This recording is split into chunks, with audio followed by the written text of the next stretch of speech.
Death Dolls, what's up? Hey, y'all. Thank you for joining us here on Makeup and Murder, the true crime YouTube channel where we talk about health, fitness, beauty, and we also bring you a very true crime story. I'm Nicky Elliott Nelson. And I'm Mocha Pennington. And I guess we're doing this shit. Listen, y'all, we want to kick off this video with a very big thank you. We are fully monetized and a bushel and a peck away from 2,000 viewers. And with less than 20 videos, we just want to say, y'all did that. Thank you, so guys. Thank you so much. We super appreciate it. Let's jump into today's topic. Are you guys ready for some story?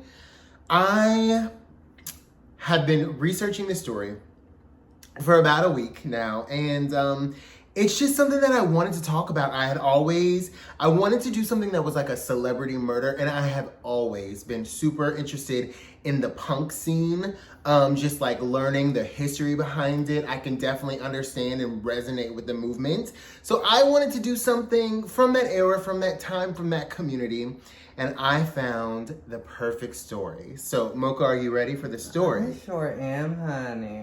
Of Sid and Nancy. All right, here we go. Nancy Spungen was born February 27th, 1958, a Pisces. I don't know why that matters, but I wrote it, so it plays. She was born in Philadelphia. Both of her parents were Jewish, and as a result, so was she. Funny how that happens. Yeah.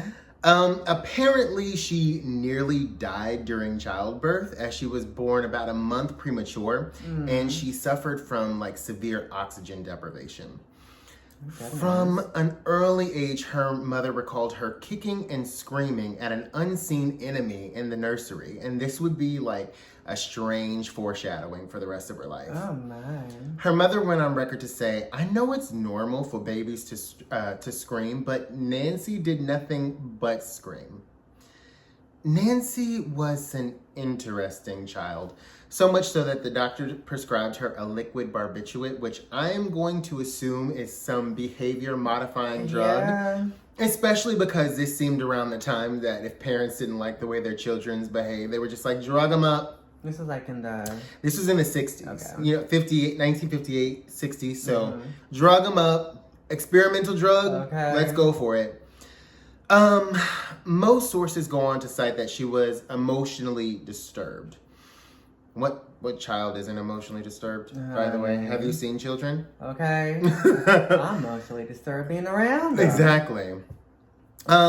It's been said that she displayed violent behavioral symptoms, and she frequently threatened her sister and brother and would often verbally abuse them. Oh, no. Though she wasn't particularly kind to either of her siblings, it was noted that she was much kinder to her brother, while her sister caught the brunt of her wrath.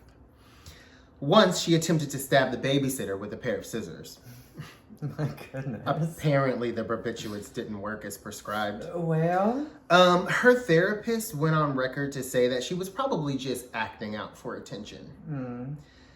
Now, when Nancy was 11, she cut school for 2 weeks, an incident that later got her expelled. And I will never understand someone skipping school and then kicking them out for skipping. Yeah. So we're just rewarding the behavior at this point. Like, honey, you about to have, what is it, ISS in school, so you ain't going nowhere, honey. Exactly. So sit your ass in here and suffer. I mean, you send me home, you're giving me what I want. I mean, they probably just wanted to get rid of her. I didn't want to be here to begin with. Yeah, they probably were just trying to get rid of her. She wasn't exactly a joy. Her parents decided that they had enough at that point. Her parents sent her off to a boarding school at the Devereaux Manor High School.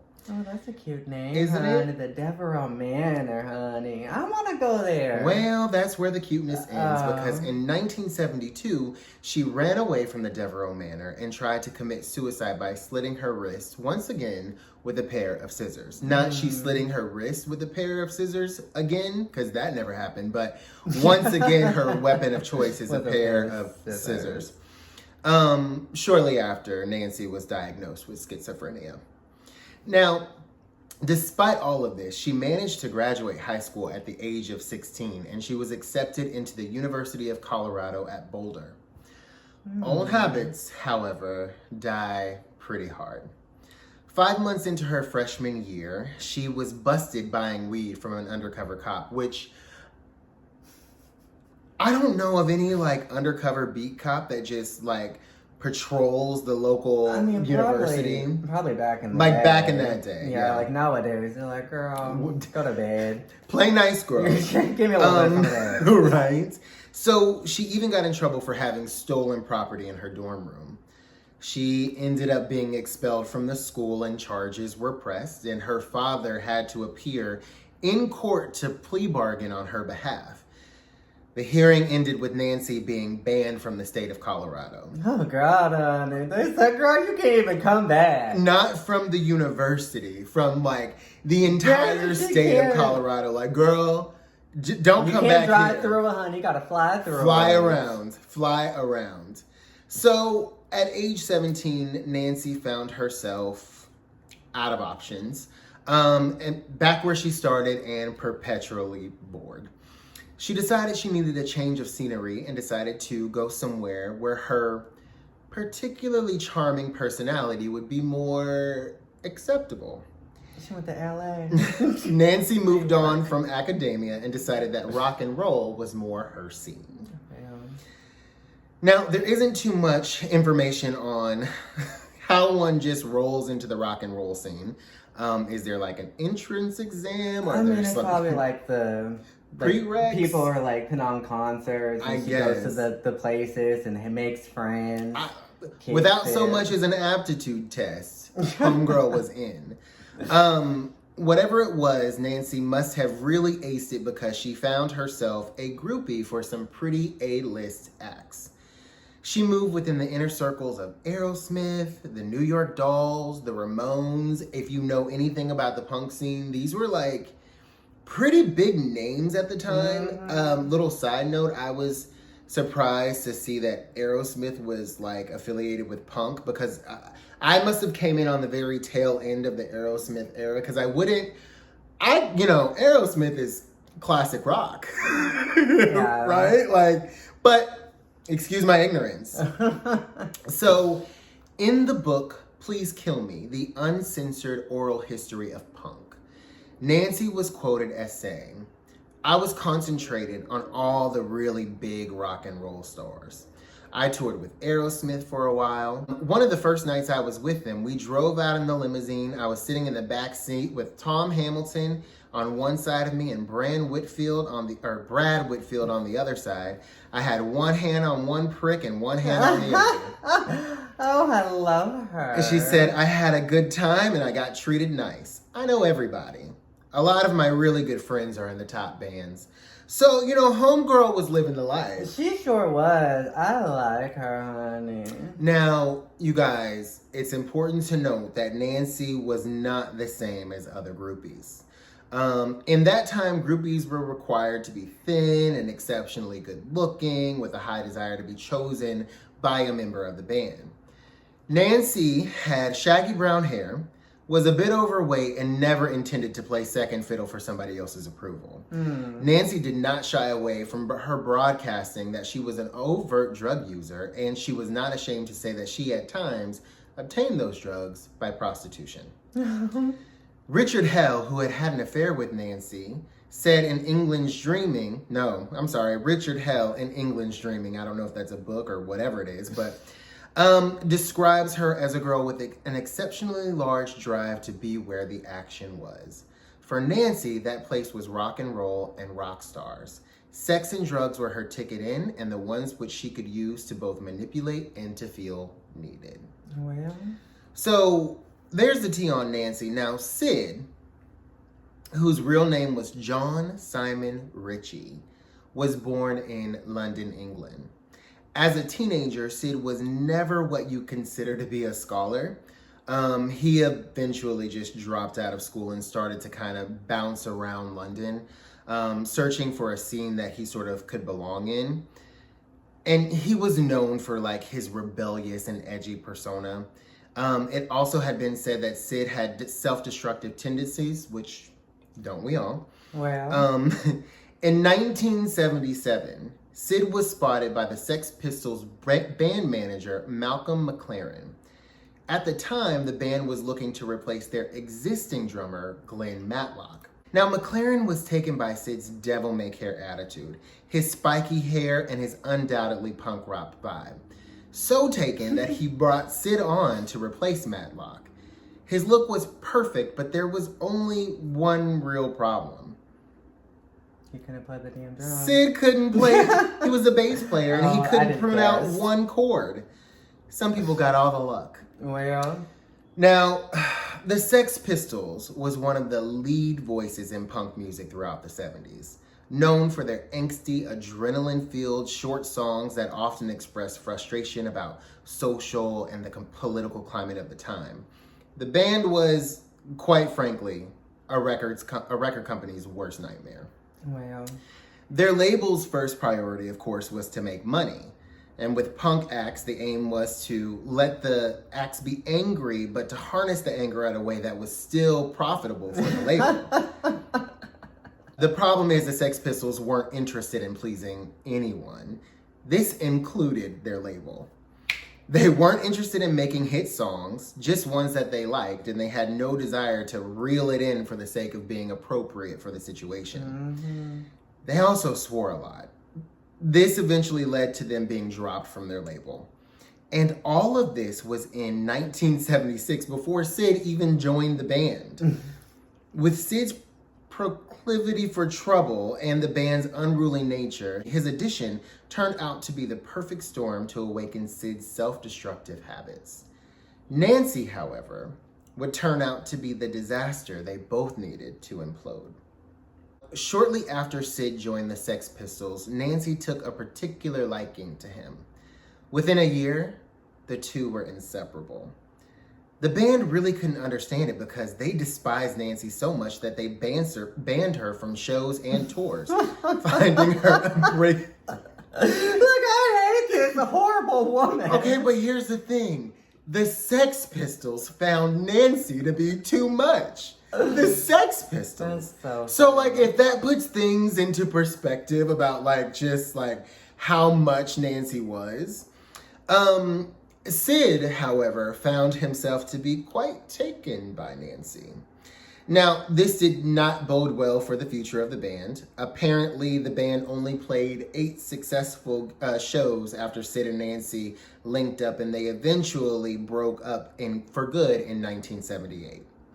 Now, the disillusion of the Sex Pistols was fed in large part by escalating drug use and personal conflicts, including tension between Spungen and all of Vicious's bandmates. It has also been reported that one of his bandmates encouraged Vicious to break off the relationship, which he out and out refused to do. Like, oh no, honey. The band broke up on their American leg of the tour, and Sid and Nancy briefly went back to London, where Nancy took over as being Sid's manager.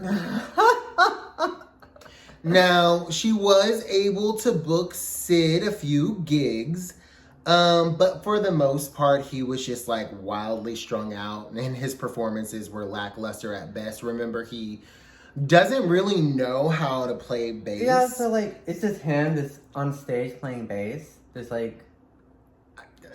Correct us if we're wrong, dolls, but like, isn't bass sort of like an instrument that is best accompanied by other instruments? Mm-hmm. Yeah, I think he was just alone there strumming to the oldies. Yeah, so after their brief stint in London, they relocated to New York City because New York City, the punk scene was just like picking up at the time. So in a quote from Inside Edition, it says, in the late 70s, New York City was in a financial freefall. Criminals reign supreme. You hear that? Okay. The criminals reign supreme, and they are coming for you. And police, whose resources were stretched thin, struggled to keep the city from tumbling into total ruin amid an economic crisis. This is in the 70s? This is in the 70s. How much has changed? No. I'm just joking. I love New York. It's a time when the inmates ran the asylum. Actor and screenwriter Victor Colisio is what I'm going to say, told InsideEdition.com. There were no boundaries, no laws, no rules. It was just total freedom and no inhibitions. Everything in New York City then was about saying yes. Now it's all about saying no. According to a 1977 report in the New York Times, 1,798 serious crimes or felonies were being committed every day in 1976 at the rate of 75 crimes an hour. Oh, God. Making the city's crime rate 6 times higher than the national average. No one wanted to be there, McNeil said. No one was safe, save for those who thrived in anarchy. It was in this New York City that Sid and Nancy took up residence at the Chelsea Hotel, which was then a seedy den of inequity. I decided his name was pronounced Colchio, so that's what I'm going to say, who also lived in the Chelsea, said that he was friends with the notorious pair. No matter what was going on in Manhattan, going to the Chelsea was like going to Thanksgiving and seeing your family, because the people there were all rejected by their families, he said. It was normal because all of the abnormal that was there. Mm-hmm. That makes sense. Right? So at this point, Sid and Nancy were full-blown junkies. People Nancy had once been relatively familiar with had begun keeping their distance. And this was even more so than they normally kept their distance from Nancy. Oh, God. The pair were a constant source of frustration for the hotel. The manager at one point moved their accommodations to a room right next to the Chelsea office so he could keep an eye on them. But that didn't matter. Sid would throw parties and piss off the balcony. Oh. Sounds like college. Right? The two were a pair of godless heathens and quite an attraction for the hotel. They were a moment in the hotel with always buzzing with visitors to see them. Mm-hmm. So that sentence was supposed to be, they were a moment and the city would we're gonna Fuck it. Never mind. We don't care anymore. Okay. At this time, Sid and Nancy's relationship started to blow a little bit on the hot and cold side. There were even rumors circulating that Sid had beat Nancy on more than one occasion, even once using his guitar. Oh, gosh. Strung out on heroin and synthetic forms of morphine, which I can't even imagine what that is. I have no idea, but apparently they did. Let us know in the description or in the comment section. Yeah. What's the street name for him? The pair were quickly spiraling out of control. I don't know if this is like... I think they had started the spiral long ago. Yeah, before they even met. I mean, nothing was ever great. When she was given a double handy J. To the members of Aerosmith, it just wasn't your typical love story, you know?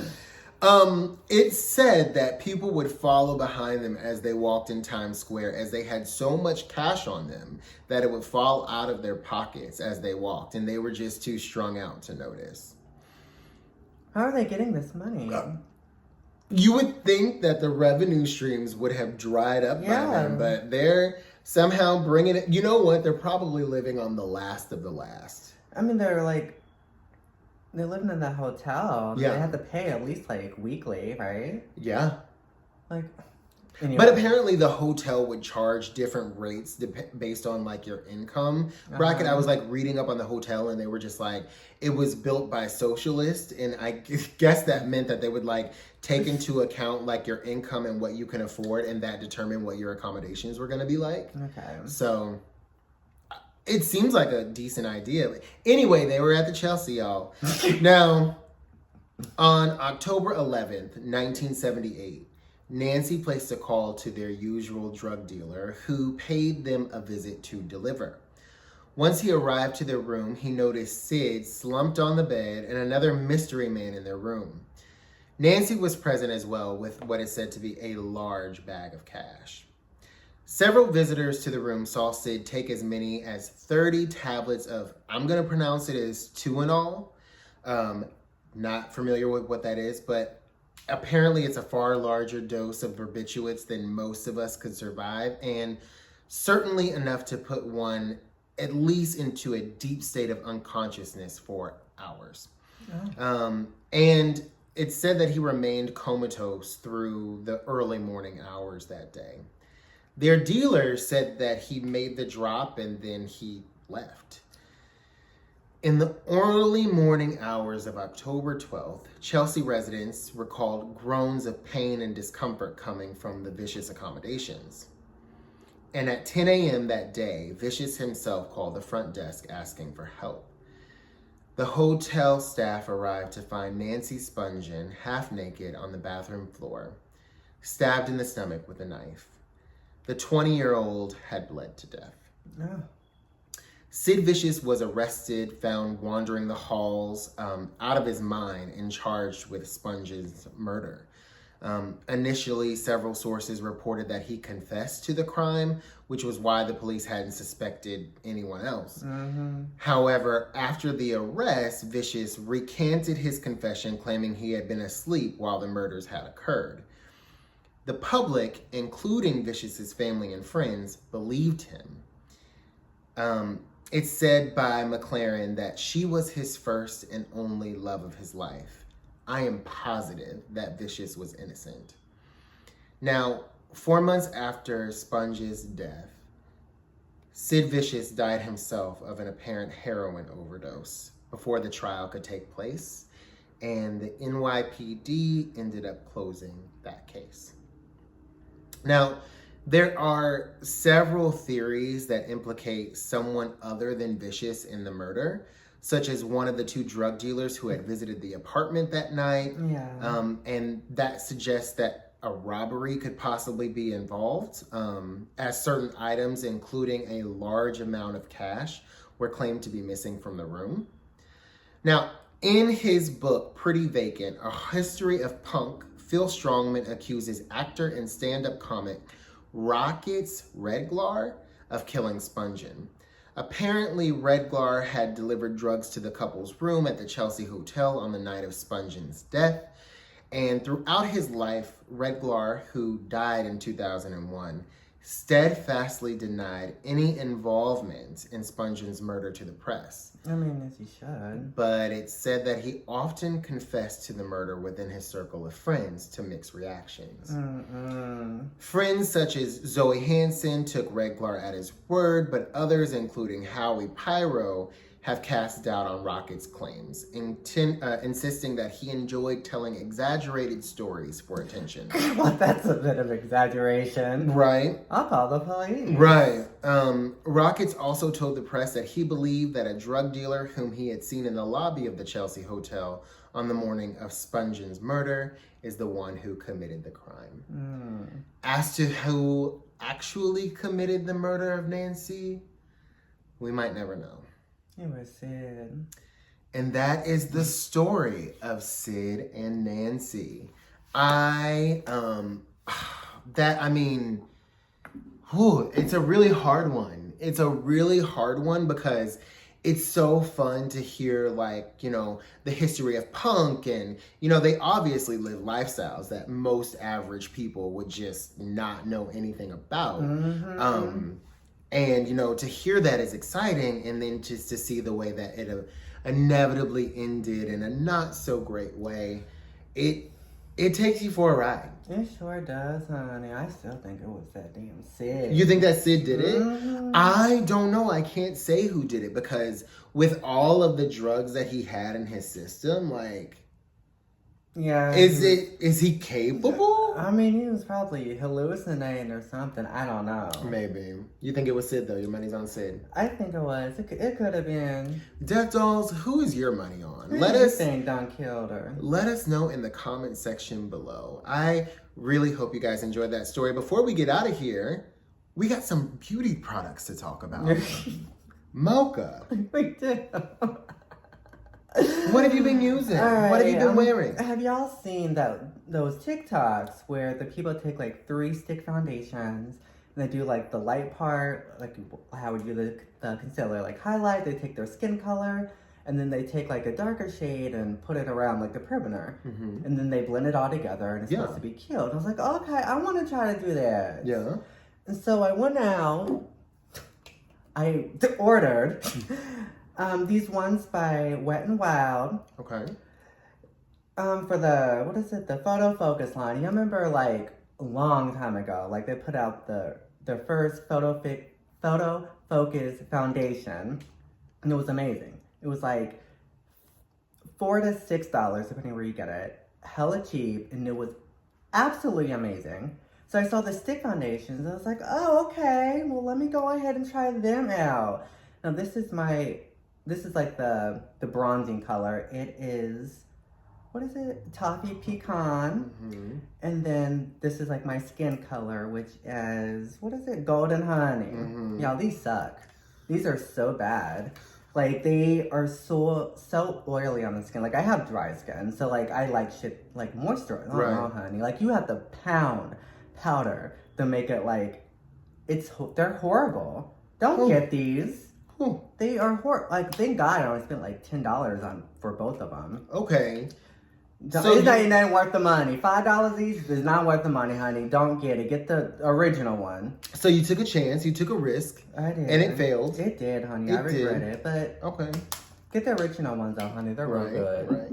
You guys, on the health fit, I am actually trying a new supplement that I just started trying. And you know what? I think I want to give it a spin for a little bit before I actually talk about it. A little bit before you have an opinion on it.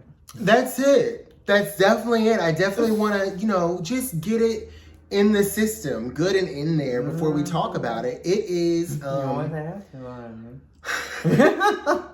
it is a bit of an appetite suppressant, supplies you with a daily recommendation of fat. So I'm going to try it for a little bit, and then we're going to circle back, see how good it is, see if it's worth the recommendation, and then I will reveal it to you then. You guys, before we go, listen, Mocha, I had this idea because I wanted to add like a concept, like an air of, I listen to a lot of true crime, and my favorite true crime includes like listener letters. And it's mostly where people write in talking about like their I survived stories or like, like something like that, like a personal story of their own. I don't know how you feel about it, but I would love to incorporate some of that onto the channel at some point. Because you know what? The connection, it's all about building that stronger connection. And, I feel like we have a pretty strong engagement with most of our audience, but it can always get a little bit stronger. And I just think that involves bringing you guys in, having you guys, write us your stories, and then reading them aloud for you. So tell us if you guys would be interested in doing something like that, because we would so be for it. Yeah, it would be super fun. Anyway, Death Dolls, we're gonna head out of here for the week. Thank you guys so much for joining us. But remember, life's a blush, and then you die.